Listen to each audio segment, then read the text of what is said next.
2.5 foot tall in the shape of the city gate. Now we're going to drive through a neighborhood called Lincolnville, founded in 1866 by freed slaves after the Civil War. They called it Little Africa. In 1963 and 64, St. Augustine played a crucial role in the civil rights movement of our country. 1965 was to be St. Augustine's 400th anniversary, and African Americans are being left out of the celebrations. A local civil rights activist, a black dentist, a retired Air Force lieutenant named Dr. Robert Haley, had his dental office here on the left. He asked for help from the Southern Christian Leadership Conference, and Dr. Martin Luther King came to town, along with Ralph Abernathy, Andrew Young, Jackie Robinson.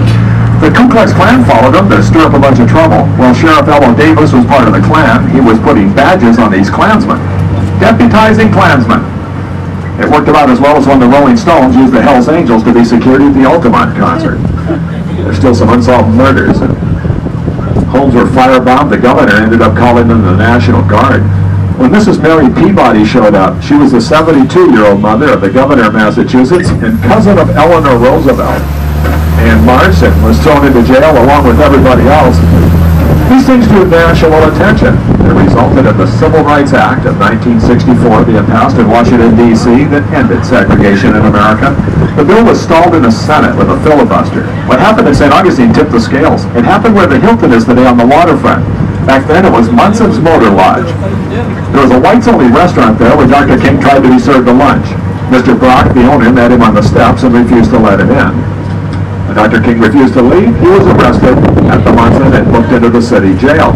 Well, a group of blacks and whites jumped into the swimming pool together at the Munson. And Brock, right in front of the news cameras, went marching over and threw muriatic acid into the pool. And there were photos of Brock dumping that acid into the pool, shown around the world. The next day, the Senate passed the Civil Rights Act, and on July 2nd, 1964, Lyndon Johnson signed it into law. There were also 16 rabbis in the parking lot.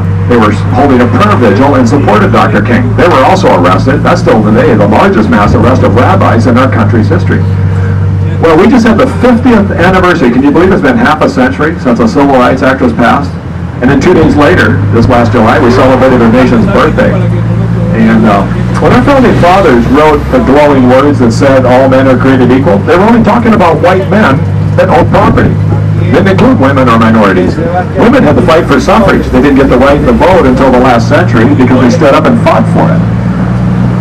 And when the Civil Rights Act was passed, it finally meant that for the first time in our country's history, when we say the Pledge of Allegiance and we say liberty and justice for all, well, now it finally means what it says. It means it's for everybody.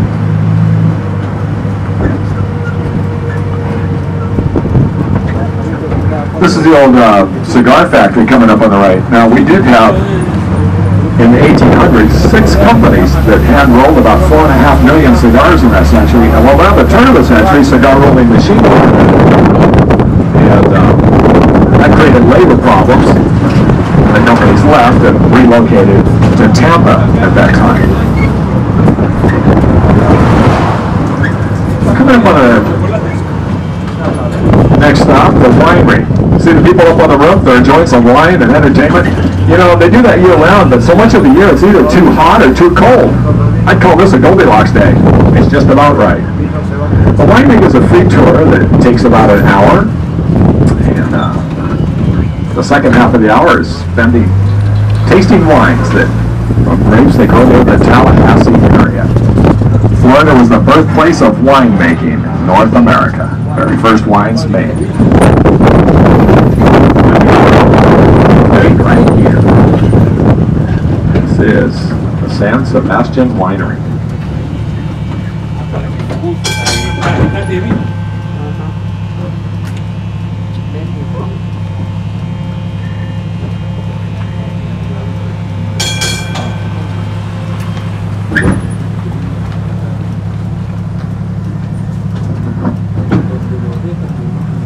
The winery building was originally constructed by the Florida East Coast Railroad Company. See, when Flagler came to town, he bought up a narrow gauge track. There was about 15 miles of track, and the trains were pulled by mules. Flagler upgraded it to the standard gauge, tied it into the national grid. So now, if you got on a train in New York City, it was a 33-hour nonstop ride all the way into St. Augustine, and Flagler had his own private train car that now he could get that into Florida on the standard tracks. extended his railroad all the way to Key West. You drive down the Florida Keys today, you can still see parts of Flagler's railroad alongside Highway 1. Whenever Flagler built a new hotel, it would be more modern than the one he just built. Well, eventually, everybody went past St. Augustine to stay at his newer hotels to the south. He also had a fleet of steamships to get guests to his hotels in the Bahamas, down in Cuba and in Panama. He paid cash for it all. This is the Whetstones Chocolate Factory, which goes pretty good after the wine tour, except it's $8 and the wine tour is free. This is Whetstones.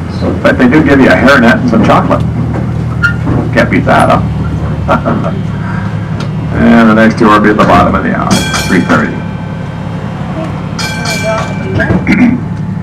You know, Flagler's Railroad, in addition to bringing rich tours to his hotels, opened up markets all over the country for Florida products and had a huge economic impact.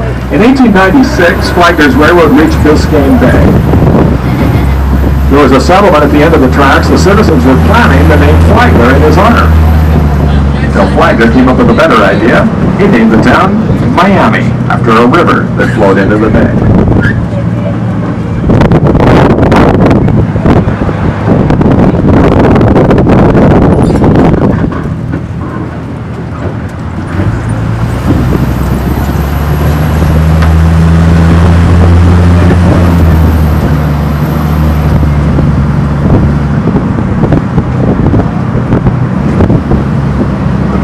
This is the ice plant up here, our next stop. It just opened this year. It's the first legal still ever built in the state of Florida. Up at top is a restaurant and bar, and down below is a free tour, which is a guided tour.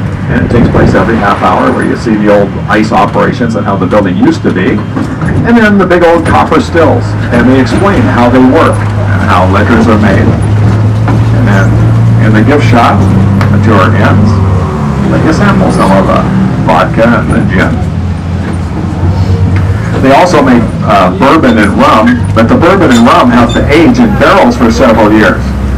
So it's not ready yet.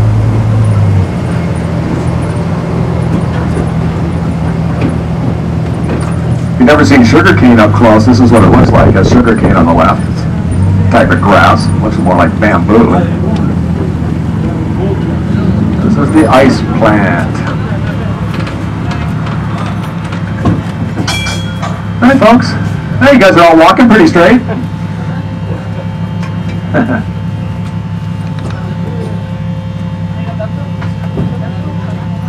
You folks in the back car, you guys are trolleys.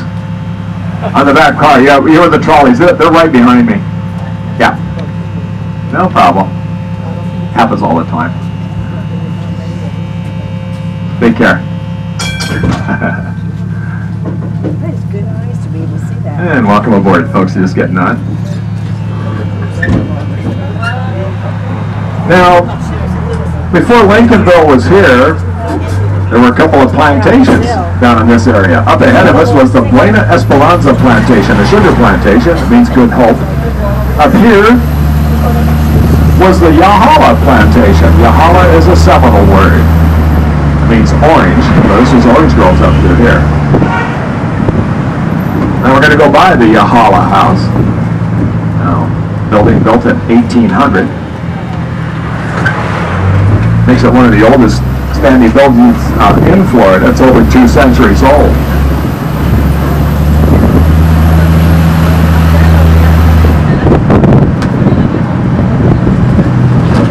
You'll see it behind the bamboo fence over here off to the right. Now Lincolnville boasts the largest collection of Victorian-style homes in the city. They have the nickname of the Painted Ladies. These were all built in the 1800s by black carpenters, mostly during the Flagler era. You can see the balconies on them up and down the street as you go by.